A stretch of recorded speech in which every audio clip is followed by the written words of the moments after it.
بسم الله الرحمن الرحیم.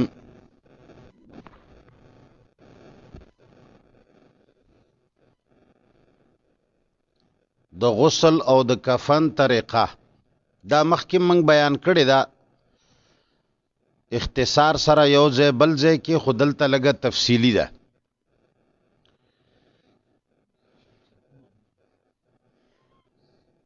په یو منګي یا په یو لوښي کې به 2 موټي پاڼې د بیرې واچوي. کم لوښي کې چې اوبه وله اچوي د مړي لامبولو دپاره هغې کې به 2 موټي د بیرې پاڼې واچوي او جوش به ورکې په اور باندې به یې ګرمې کې او بیا به یې په 2 منګو یا 2 لوښو کې تقسیم کې او شمالن جنوبن با یو ډوغل کنده وکني خو که نږدې نالی د اوبو د بهېدلو وي نو بیا یې ضرورت نشته ځکه چې اوبه نن سبا سیم وځي. دا هغه ځای دپاره دی چې کوم ځای کې د اوبو د وتو انتظام نه وي. صحن کې مړی لمبی اوبه ډنډ کېږي نو هلته بیا ورته کنده کنستل پکاري او د غسل تخته دی د هغې په غاړه کېږدي کم ځای ته چې اوبه ورځي. د لوبانو لوګی دی 3 ځله وکي. دا خوشبویه ولا یو شی دی عود یا لوبان یا گربتی او مړی دی پې څملوي. قمیص او شیروانی وغیره چې مړي کم اغوستی وي هغه دې ترې نه وباسي. کمو کپړو دپاره چې خلق الله خفه کوي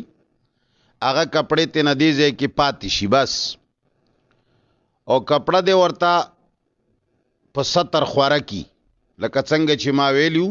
یوه کپړه به په بدن باندې واچوي چې عورت یې دا د غسل ورکوونکی هم نه ګوري. استعمال شوي کپړې به ترې وباسي په ګېډه دې ورته رو رو لاس راکاږي خېټې به ورته لاس راکاږي که پلیتي ترې نه ووته او که نه 3 لوټې به راواخلې په هغې به ورته استنجا وکړي. بیا دې ورته په اوبو استنجا وکړي خو دستانې دې په لاس کې چې عورت سره یې ګوتې ونه جنګېږي. بیا یې د مالوچو یوه شوړه دې په اوبو لمده کي او په شونډو او غاښونو دې ورته راکاږي 3 ځله نوې شوړه دې راخلي اوبو سره دې لمدوي په خولې او په شونډو کې غاښونو کې دې وله تېره کي. دغه شان دې 3 ځله په پوزه او په غوږونو کې راکاږي چې خیره صفا شي. بیا به ورته په خوله پوزه او غوږونو کې مالوچ کیږدي چې اوبه ورته لاړه نشي. بیا دې ورله ګیره او سر د صابون یا د ګلې خیرو په اوبو ووینځي چې خوشبویي ترې نه ځي یا ښه صابون وي. بیا دې ورله اودس وکړي باقاعده لکه څنګه چې ژوندی سړی اودس کوي داسې اودس به مړي له وکړي. اول مخ بیا 2 لاسونه تر څنګلو پورې بیا د سر مسحه بیا خپې دې ورله ووینځي. بیا دې ورله په ټول بدن اوبه وبیوي. بیا دې مړی لږ راودروي راولاړ دي کی چې کېناستو ته یې نږدې کي ځان ته یې داسې تکیه کي یو کس ته په خېټه دې ورته رو رو لاس ووهي. دوباره که پلیتي ترې نه ووته هغه دې پاکه کی غسل دې بیا دوباره نه ورکوي او بدن دې ورته ښه صاف کی. بیا دې په کټ کفن داسې خور کی چې دا د کفن کمې 3 یا 5 کپړې دي د دې طریقه درته ښایي چې اول به لاندې لفافه وغوړوي کم ووږ د لفافه چې دا چې د سر پښو نه تېره وي اول به لاندې دا په کټ وغوړوي هغې د پاسه به بیا څادر وغوړوي. څادر د لفافې نه داسې یو 4 ګوتې کم وي. بیا د قمیص چې کومه لاندې حصه ده دا به د سر طرف ته وغوړوي او پاسنی حصه دې غونډه سر ته کېږدي یا به راټوله کې سر طرف ته به یې کېدي. بیا به ورباندې مړی څملوي د قمیص په غاړه کې دې ورته سر وباسي نو چې کومه ټوټه دې غونډه کړې ده د پاسه دې پرې خور کړي او کافور دی وته پتندی پوزا دواړه ورغو دواړو زنګنونو او دواړو خپو سره ګیرا او د غټولو باندې دی ورته کفور وهي او پیو دی دوړوي بیا دی پر اول د څادر غڅ ډډه راواړوي په دې مړي بیا خې ډډه چې خې په برش راو دین غاړي او بیا د پاسه دغه شان لفافه او په نرم تار دی ورته کفن سر او خپو ته وتړي د خځې د سینې نه با سینه بند تاو کی او د سربند ذکر نقشه کې شوی دی د خځې په مړي باندې ډولې باندې دی برت صدر واچولې شي دا غي ذکر هم من کړی دی ځکه چې اسنه چې دا مړې وښکاری بیا تنبیه کې لاندې وی بعضې کپڑے خلقو د کفن سره ضروری ګڼلی دي حالانکه هغه د سنت کفن نه بهر دي بعضې خلق دا هم د کفن په کپړو کې شماري او د مړي پیسې په لګي دا نه دي جایز د مړي د ترکې نه د مال نه اغستل نه دي جایز لکه جنماز ده جنماز با په کفن کې نوی شامل او نه به د مړي په پیسو اغستې شي پټکې به هم نشي اغستی همدارنګې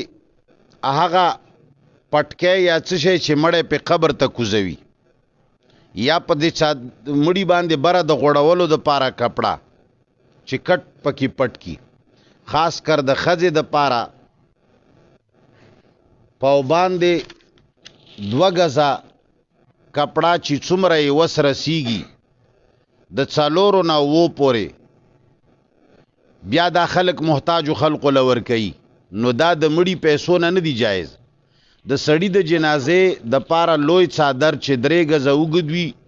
او په کم 2 غزه پلنواله ده په کټ خلق مړي باندې برا چوي د خځې د پاره دا ضروری ده خو د کفن نه خارج ده دا به د مړي په پیسو نشي اغسته نه به دا کفن کې حسابيږي په دې وجه د کفن پرنګ کې یو شان سپین اغستل ضروری نه دي د پردې د پاره چې هر څنګه کپړه وی کافی ده بس صرف چې بره په پراته وي عام چادر دی په واچولې شي چې د چاوي بیا د رستو په خپل مټ کی کله جانماز و غیره ضرورت پیدا شي نو د کور د کپړو نه کار واغستل شي د مړي د ترکې نه اغستل ضروری نه دی او نه جایز دی یا د څوک رشتہ دار په خپل مال باندې واخلي دا نه دی چې دا د مړي په پیسو اغستې شي سبا بیا ورونو ترونو ته وی چې ما په ګور کفن دومره پیسې لګولې دي سیوا د غوڅو غزو کفن نه نور هیڅ شي نشي په لګولې د کفن یا د غسل په سامان کې کپکور کې څه شی موجود وي بس صحیح ده بیا ضروری نه دی چې ته په لوټه مخلې د کفن د پاره داسې کپڑا پکار دا کم چې د مړي د عام استعمال وي تکلفات ته هیڅ ضرورت نشته ضروری نه دی چې خامخا د سړی تک سپینا او اعلی کپڑا والی کور کې استعمال کپڑا وی او هم جایز ده او د سپین رنگ هم فرایض د اسلام نه ده البته سپین غوړه ده نو کچره یو کپڑا کور کې وا او زیاتی واغې نه دی او تکفنو کی ضروری نه دی چې خامخا دی نه ویوالي کم بچای چې د پیدا کېدو په وخت کې پر د ژوند څخه نخ ښکار شي غسل کفن او مونځ او نوم خودل ورته ضروری دي او چې مړوي صرف په یو کپڑا کې دی ون غاړي غسل دی ورکی د احناف په نيزي مونځ نشته خو حدیثو کې ماده ته خودلې دی چې مونځي غوړه ده په قبر کې مړی داسې څملول پکار دی چې په خیر ډډه قبله ته مخامخ راشي خلک خو سم دم څملوي مخې قبله ته کې نه په خیر ډډه به څملوي شا طرف ته غس طرف ته بولا لوټي یا کانی کېګ دی چې مخې قبله ته شي او د کفن غوټي به پرانځي بند به نه پرېګ دی خاورې به په واړوي او د سلف او صالحینو طریقه دا چې د ثواب رسولو د پاره هغه کار کوا چې کم کار د رسم او د رواج د قیدونو نه د ورځو د تخصیص نه عام وي.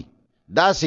کار به نه کوي چې په د دریم ورځ به خیرات کیږي او خیراتونه به کوي چې کم څه کلي کې رواج دی به نه کوي. پټ به د خپل طاقت موافق غریبانانو مسکینانو سره مدد کوي او خپل به قرآن لولي،